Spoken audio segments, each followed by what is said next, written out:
ഈ ഒരു mindfulness challenge എന്തിനാണ് എന്നുള്ളതിനെ കുറിച്ചിട്ട് ഞാൻ ആദ്യം ഒന്ന് പറഞ്ഞുതരാം. നമ്മളുടെ മനസ്സിനെ നമ്മളുടെ ശരീരം ഇരിക്കുന്നിടത്ത് പിടിച്ചിരുത്തുക എന്നുള്ളത് നമ്മുടെ എല്ലാവരെയും പ്രധാനപ്പെട്ട ഒരു ഉത്തരവാദിത്തമാണ്. നമ്മളുടെ ജീവിതം ഫെയിലാവുന്നതിൻ്റെ ഒരു പ്രധാനപ്പെട്ട കാരണം നമ്മുടെ ശരീരം എന്തോ ഒന്നിൽ ഇടപെട്ടുകൊണ്ടിരിക്കുന്നു, മനസ്സ് വേറെ ഒന്നിൽ ചിന്തിച്ചുകൊണ്ടിരിക്കുന്നു എന്നുള്ളതാണ്. നമ്മൾ ശാരീരികമായി ഒരിടത്തും മാനസികമായി മറ്റൊരിടത്തും ഇരിക്കുന്ന അവസ്ഥ. മനുഷ്യനെന്ന ജീവിക്ക് ഈ പ്രശ്നമുണ്ട്. മനുഷ്യൻ എന്ന ജീവി മറ്റു മൃഗങ്ങളെ അപേക്ഷിച്ചുള്ള ഒരു പ്രധാനപ്പെട്ട വ്യത്യാസമാണ്, രണ്ട് ലോകങ്ങളിൽ ഒരേ സമയം ജീവിക്കുന്ന ജീവിയാണ് മനുഷ്യൻ. ഒന്ന് സാങ്കല്പികമായ ഒരു ലോകത്തിൽ ജീവിക്കുന്ന ജീവിയാണ്. മനുഷ്യന് ജീവിതത്തെക്കുറിച്ച് കുറേ സങ്കല്പങ്ങളുണ്ട്, ആ സങ്കല്പങ്ങളിൽ മനുഷ്യൻ ജീവിക്കുന്നുണ്ട്. മറ്റൊന്നാണ് മനുഷ്യൻ തൻ്റെ റിയാലിറ്റിയുമായിട്ട് പടവരുത്തിക്കൊണ്ട് ജീവിക്കുന്ന ഒരു ജീവിതം. മനുഷ്യൻ്റെ ജീവിതത്തിലെ സകല പ്രയത്നങ്ങളും സങ്കല്പത്തിലെ ജീവിതവും റിയാലിറ്റിയിലെ ജീവിതവും തമ്മിലുള്ള ആ ദൂരത്തെ കുറച്ച് കൊണ്ടുവരാൻ വേണ്ടിയിട്ടാണ്. ആ സങ്കല്പത്തിലെ ജീവിതത്തെ യാഥാർത്ഥ്യ ജീവിതമാക്കി മാറ്റാൻ വേണ്ടിയിട്ടാണ്. എന്നൊരു സത്യം പറയട്ടെ, സങ്കല്പത്തിലെ ജീവിതത്തെ പൂർണ്ണമായും യാഥാർത്ഥ്യ ജീവിതമാക്കി മാറ്റാൻ പറ്റിക്കൊള്ളണമെന്ന് യാതൊരു നിർബന്ധവുമില്ല. പക്ഷേ ഒരു കാര്യമുണ്ട്, യാഥാർത്ഥ്യത്തിൽ നമ്മുടെ കയ്യിലുള്ള ഒരു ജീവിതമുണ്ട്.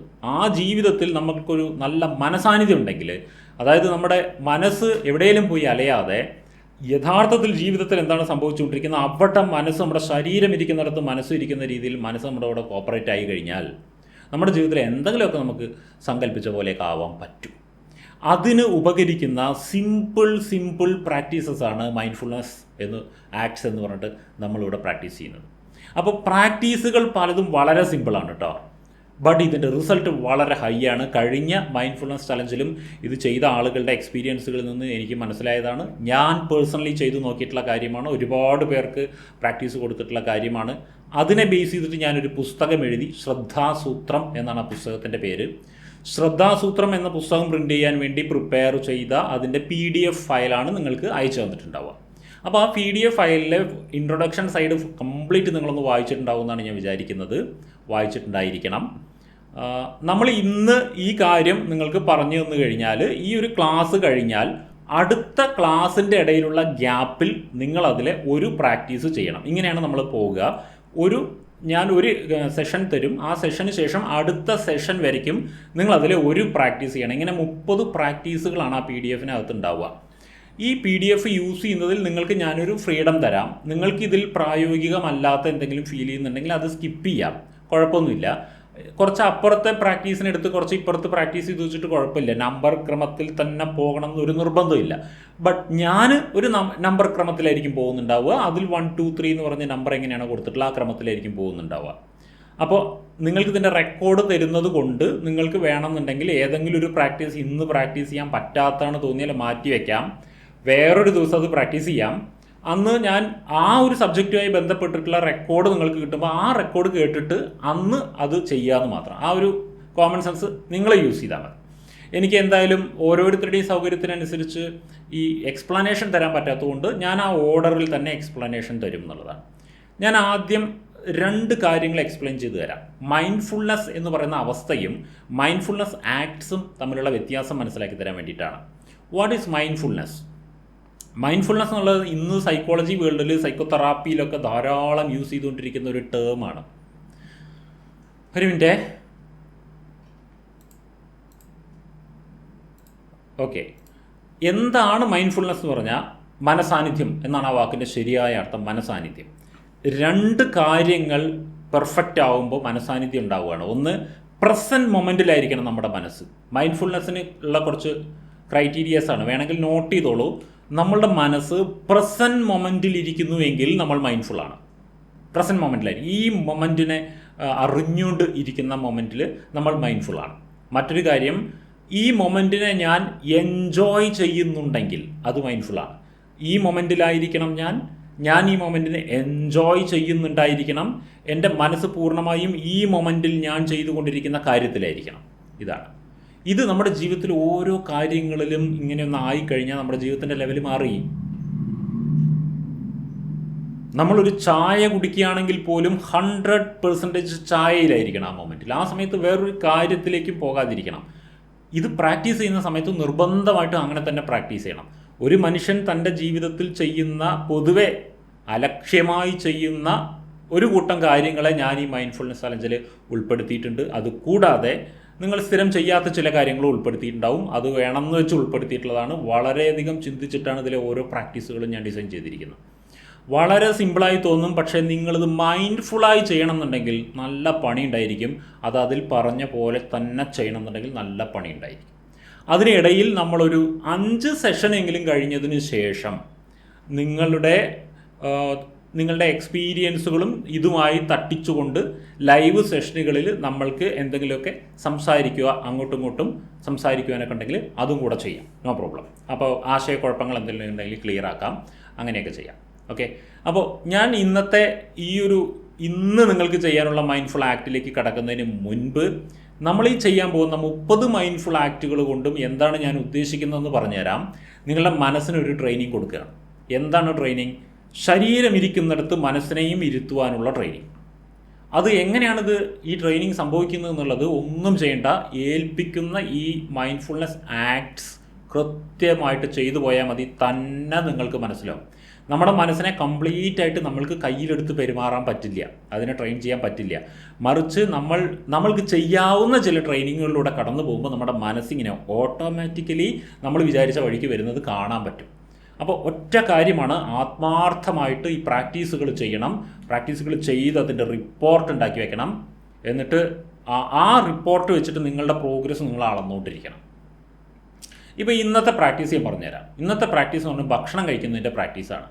അപ്പോൾ ഇത് നിങ്ങൾക്ക് ഇപ്പോൾ തന്നെ ഇത് കഴിഞ്ഞിട്ട് അടുത്ത ഭക്ഷണം കഴിക്കൽ നിങ്ങൾ എപ്പോഴാണ് വരുന്നത് അപ്പം തന്നെ ചെയ്യാം. നിങ്ങളുടെ ഈ ഫസ്റ്റ് വരുന്ന മീലിൽ ഒരു കാര്യം ശ്രദ്ധിക്കുക, ഇവിടെ തരുന്ന പ്രാക്ടീസുകളെല്ലാം ഇനി മുതൽ അങ്ങോട്ട് എന്നും ഭക്ഷണം കഴിക്കുമ്പോൾ എങ്ങനെയായിരിക്കണം എന്ന അർത്ഥമില്ല. നിങ്ങൾ ഒരു തവണ ചെയ്താൽ മതി. ഇത് വളരെ ശ്രദ്ധിക്കണം കേട്ടോ. ഒരു തവണ ചെയ്യാനുള്ള പ്രാക്ടീസാണ് ഞാൻ തരുന്നത്. അപ്പോൾ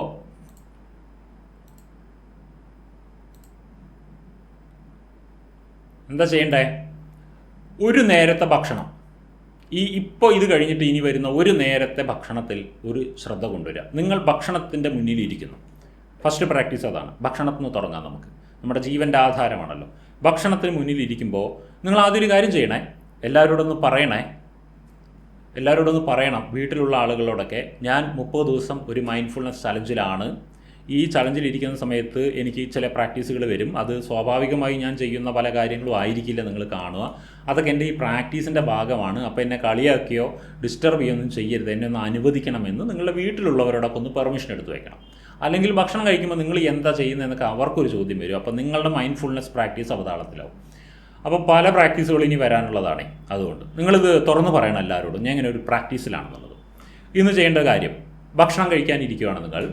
ഭക്ഷണം കഴിക്കാനിരിക്കുമ്പോൾ ഭക്ഷണത്തിന് മുന്നിലിരിക്കുന്നു. നിങ്ങൾ ആ PDF വായിച്ചിട്ടുണ്ടാവുമെന്ന് വിചാരിക്കുന്നു. ഭക്ഷണത്തിൻ്റെ മുന്നിലിരിക്കുന്നു.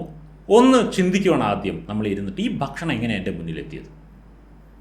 ഈ ഭക്ഷണം ഈസി ആയിട്ട് എത്തിയതാണോ? എത്ര ആളുകളുടെ പ്രയത്നമാണ്. വിത്തിറക്കിയ ആൾ, അതിനെ പരിപാലിച്ച ആൾ, നനച്ച ആൾ, വളമിട്ട ആൾ, അതിനെ കൊയ്ത ആൾ, അതിനെ മെതിച്ച ആൾ, അതിനെ നെല്ല് പൊളിച്ച ആൾ, ഇതിൻ്റെ ഇടയിൽ ഈ നെല്ലുണ്ടാകാൻ വേണ്ടിയിട്ട് പരാഗണം നടത്തിയ സൂക്ഷ്മജീവികൾ, ഷഡ്പദങ്ങൾ, കാറ്റ്, പഞ്ചഭൂതങ്ങൾ, പ്രകൃതിയുടെ വിഭവങ്ങൾ, ഇതിനിടയിൽ കൈകടത്തിയ ഒരുപാട് മനുഷ്യർ, ഇതിലൂടെ ഇടപെട്ട ഒരുപാട് മനുഷ്യർ, യന്ത്രങ്ങൾ, ഇതെല്ലാം ചേർന്ന് ഈ അരി നമ്മുടെ കടയിലെത്തി. പിന്നെ അത് അവിടെ നിന്ന് വാങ്ങിക്കൊണ്ടുവന്ന് അതിനെ പാചകം ചെയ്യുന്ന പ്രക്രിയയ്ക്ക് വേണ്ടി പാചകം ചെയ്ത ആൾ, പാചകം ചെയ്യാനുള്ള ഗ്യാസ് നമ്മുടെ വീട്ടിലെത്തുന്നതിൻ്റെ പിന്നാലെ നോക്കുകയാണെങ്കിൽ ഒരുപാട് കാര്യങ്ങൾ നടന്നിട്ട് അവരൊക്കെ അതുപയോഗിച്ച പാത്രം നമ്മുടെ കയ്യിലെത്താൻ ഒരുപാട് കാര്യങ്ങൾ, ആ ഇരുമ്പോ അല്ലെങ്കിൽ ആ മെറ്റീരിയൽ ഖനനം ചെയ്തെടുക്കുന്നത് മുതലുള്ള ആളുകൾ, ഇങ്ങനെ വലിയൊരു യൂണിവേഴ്സൽ നെറ്റ്വർക്കിൻ്റെ ഭാഗമായിട്ടാണ് നമ്മളിവിടെ ഈ അന്നം കഴിക്കുന്നത്. ഈ പ്രപഞ്ച സംവിധാനത്തിലെ സകല നെറ്റ്വർക്കുകളും യൂസ് ചെയ്തിട്ടാണ് നമ്മുടെ അന്നം നമ്മുടെ മുന്നിൽ വന്നിരിക്കുന്നത്. നമുക്കത് പലപ്പോഴും ഇല്ല. നമ്മൾ അങ്ങനെയൊന്ന് ചിന്തിക്കുക. നമുക്ക് അറിയില്ല ഇതിൻ്റെ പിന്നിൽ ആരൊക്കെ പ്രവർത്തിച്ചിട്ടുണ്ടെന്ന് അറിയില്ല. അതുകൊണ്ട് ആ ഭക്ഷണത്തെ ഒന്ന് നോക്കിയിരുന്നിട്ട് എനിക്കറിയാത്ത ഒരുപാട് പേരുടെ പ്രയത്നത്തിലൂടെ ഉരുത്തിരിഞ്ഞു വന്ന ഈ ഭക്ഷണം കഴിക്കുമ്പോൾ എനിക്ക് നന്ദി ഉണ്ടാവണം. പൈസ ഉണ്ടെങ്കിൽ ഈ സാധനം വാങ്ങാൻ കിട്ടില്ലെങ്കിലോ എനിക്ക് നന്ദി ഉണ്ടാവണം. ആരോടൊക്കെ പോയി നന്ദി പറയണമെന്ന് എനിക്ക് അറിയാത്തതുകൊണ്ട് ഞാൻ ഈ പ്രപഞ്ചത്തിനോട്, പ്രപഞ്ച ശക്തിയോട് എന്തിനോടെങ്കിലും നന്ദി പറയുന്നു. ഞാൻ അബ്സ്ട്രാക്റ്റ് ആയിട്ടൊരു നന്ദി അങ്ങോട്ട് പറയുന്നു. മുഴുവൻ യൂണിവേഴ്സും അത് കേൾക്കട്ടെ. ഇതുമായി ബന്ധപ്പെട്ട സകലർക്കും നന്മയുണ്ടാകട്ടെ. ഇനി ഇതുപോലെ അന്നം ഉണ്ടാക്കാൻ പറ്റട്ടെ. അവർക്ക് ആ നെറ്റ്വർക്കൊക്കെ നന്നായി പ്രവർത്തിക്കട്ടെ.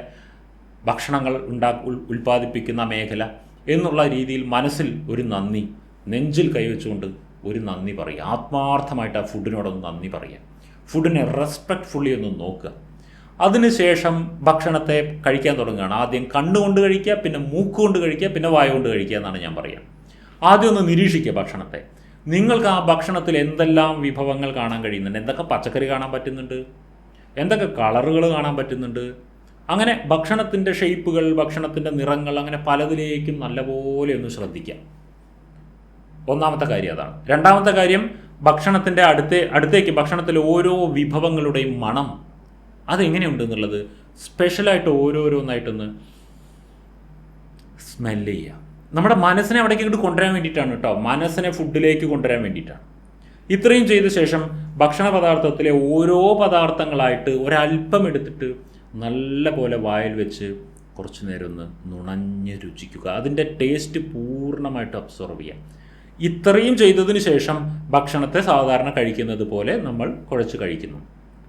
ഓക്കെ, അങ്ങനെ കഴിക്കുമ്പോഴും അത് വളരെ സ്ലോലി ആ ഭക്ഷണത്തിൽ നല്ല പോലെ ഭക്ഷണം ചവച്ച് ആ ഭക്ഷണത്തെ എൻജോയ് ചെയ്ത് മാത്രമേ കഴിക്കാവൂ. എൻജോയ് ചെയ്തേ കഴിക്കാവൂ, സമയമെടുത്തേ കഴിക്കാവൂ. ഭക്ഷണം കഴിക്കുന്നതിൻ്റെ ഇടയിൽ ഫോൺ നോക്കരുത്, TV കാണരുത്, ആരോടും സംസാരിക്കാനും പോകരുത്. ഇത് മാത്രം ശ്രദ്ധിക്കുക. അങ്ങനെ ഭക്ഷണത്തിൽ മാത്രം ശ്രദ്ധ കൊടുത്തുകൊണ്ടൊന്ന് ഭക്ഷണം കഴിക്കുക. ഇതാണ് ഫസ്റ്റ് മൈൻഡ്ഫുൾനെസ് ചലഞ്ച്. നിങ്ങൾ ഭക്ഷണം എത്ര അലക്ഷ്യമായിട്ട് കഴിച്ചിരുന്നു എന്നുള്ളത്, അങ്ങനെ കഴിച്ചിരുന്നവർക്ക് ഇത് ചെയ്യുമ്പോൾ മനസ്സിലാവും ഭക്ഷണം കഴിക്കൽ എന്നുള്ളത് എത്ര ആസ്വാദികരമായൊരു കാര്യമാണെന്നുള്ളത്. അതിൻ്റെ ആസ്വാദനം മനസ്സിലാവണമെങ്കിൽ ഭക്ഷണം കിട്ടാതെ കിടക്കുന്ന ആളുകളെക്കുറിച്ചൊന്ന് ചിന്തിച്ചാൽ മതി. അപ്പോൾ നമ്മളുടെ ഭക്ഷണം നമുക്ക് ഇങ്ങനെ കഴിക്കാൻ കിട്ടുന്നുണ്ടേ അതിൻ്റെ വാല്യൂ നമ്മൾ മനസ്സിലാക്കാറില്ല പലപ്പോഴും. ഇന്ന് അതിൻ്റെ വാല്യൂ മനസ്സിലാക്കിക്കൊണ്ട് എൻജോയ് ചെയ്തുകൊണ്ട് നമ്മളൊന്ന് കഴിക്കുകയാണ്. ഇതാണ് ഫസ്റ്റ് മൈൻഡ്ഫുൾനെസ് ചലഞ്ച്. ഇതാണ് ഫസ്റ്റ് നിങ്ങൾ ചെയ്യേണ്ടത്. ഇത് ചെയ്യുന്നതിലൂടെ ഒരു ജീവിയുടെ പ്രാഥമികമായിട്ടുള്ള ഒരാനന്ദമാണ് ഭക്ഷണം എന്ന് പറയുന്നത്. മറ്റു ജീവികളുടെയൊക്കെ കോൺസെൻട്രേഷൻ ശ്രദ്ധിക്കണം. ഒരു നായ ഭക്ഷണം കഴിക്കുമ്പോൾ അതിൻ്റെ അടുത്തേക്കൊന്ന് പോയി നോക്കും, അത് മുരളും. അത്ര കോൺസെൻട്രേഷനാണ് ഫുഡിൽ. ഭക്ഷണത്തിൽ കോൺസെൻട്രേഷൻ ഇല്ലാതെ ഭക്ഷണം കഴിക്കുന്ന ഒരേ ഒരു ജീവി മനുഷ്യനാണ്, അലക്ഷ്യമായിട്ട് ഭക്ഷണം കഴിക്കുന്ന ജീവി. അപ്പോൾ വളരെ ശ്രദ്ധയോടുകൂടെ ഭക്ഷണം കഴിക്കും. ഓക്കെ, ഈ പ്രാക്ടീസ് ചെയ്യുന്നതിലൂടെ ഒരു മനുഷ്യൻ്റെ പ്രൈമറി നീഡായിട്ടുള്ള ഫുഡ് എന്ന് പറയുന്ന ആ ഒരു കാര്യത്തിൽ നമ്മൾ കോൺസെൻട്രേഷൻ പ്രാക്ടീസ് ചെയ്യണം, മനസ്സാന്നിധ്യം പ്രാക്ടീസ് ചെയ്യണം, എൻജോയ് ചെയ്യാൻ പ്രാക്ടീസ് ചെയ്യണം. ബേസിക് അവിടെയാണ്, അവിടെ തുടങ്ങാം. നിങ്ങൾക്ക് ഈ പ്രാക്ടീസ് ഇഷ്ടമായെങ്കിൽ മൾട്ടിപ്പിൾ ടൈംസ് ചെയ്യുകയൊക്കെ ചെയ്യാം. നമ്മുടെ ഈ മൈൻഡ്ഫുൾ ആക്ട്സിൽ ഇതൊരു തവണ ചെയ്യാനേ പറയുന്നുള്ളൂ. ബട്ട് നിങ്ങൾക്കിത് ഇഷ്ടമായെങ്കിൽ നിങ്ങൾക്കിതൊരു ഭാഗമാക്കി മാറ്റാം. നിങ്ങളുടെ ജീവിതത്തിൻ്റെ നല്ല കാര്യമാണ് കേട്ടോ അങ്ങനെയൊക്കെ ചെയ്യുന്നത്. ഞാൻ അങ്ങനെയൊക്കെ ചെയ്യുന്ന ഒരാളാണ്, നല്ല കാര്യമായിരിക്കും. അങ്ങനെയാണ് നമ്മുടെ പ്രാക്ടീസ് മുന്നോട്ട് പോകേണ്ടത്. So do it today or tomorrow, അടുത്ത സെഷന് മുമ്പായിട്ട് അത് ചെയ്യാം. ഇതാണ് ചെയ്യേണ്ട ഒന്നാമത്തെ പ്രാക്ടീസ്. ഇനി ഇതുപോലെ പല പ്രാക്ടീസുകളും വരും, ഞാനതിങ്ങനെ എക്സ്പ്ലെയിൻ ചെയ്യും. ഈ ഓരോ പ്രാക്ടീസ് കൊണ്ട് എന്താണ് ഉദ്ദേശിക്കുന്നത് എന്നുള്ളത് ഒന്ന് നിങ്ങളത് ചെയ്യുമ്പോൾ നിങ്ങൾക്ക് മനസ്സിലാകും അതിൻ്റെ എക്സ്പീരിയൻസിലൂടെ. ഭക്ഷണം കഴിച്ചു കഴിഞ്ഞാൽ ആ വയറിലെ വിശപ്പ് മാറിയതിൻ്റെ സംതൃപ്തി എന്ന് പറയുന്നൊരവസ്ഥയുണ്ടല്ലോ, ഭക്ഷണം കഴിച്ച് തൃപ്തമായിരുന്ന അവസ്ഥ, ആ അവസ്ഥയെ ഒരു മിനിറ്റൊന്ന് ഇരുന്നിട്ട് ഫീൽ ചെയ്യുക. ഇതും കൂടെ ചെയ്യണം. ഇതും കൂടെ കഴിയുമ്പോഴാണ് ആ ഭക്ഷണം കഴിച്ചത് പൂർണ്ണമാവുള്ളൂ. ഇത്രയും പ്രാക്ടീസ് ചെയ്യണം. ഓക്കെ, ഇതൊക്കെ ചെയ്യുന്നതുകൊണ്ടുള്ള ഗുണം എന്താണെന്നുള്ളത് ഗ്രാജുവലി നിങ്ങൾക്ക് മനസ്സിലായി വരും.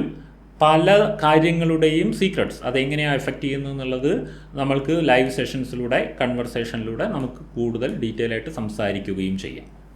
അപ്പോൾ ഇന്ന് ഫസ്റ്റ് ഡേ ആയതുകൊണ്ട് ഈ പ്രാക്ടീസിലേക്ക് നേരെ കടക്കുക. മുന്നും പിന്നും ചിന്തിക്കേണ്ടത് എന്തിനാണെന്നോ ഇതുകൊണ്ട് എന്താ കൂടുതൽ ഗുണമെന്നോ ഒന്നും ആലോചിക്കേണ്ട. ഗുണം നിങ്ങൾ കണ്ടറിയാൻ പോവുകയാണ്.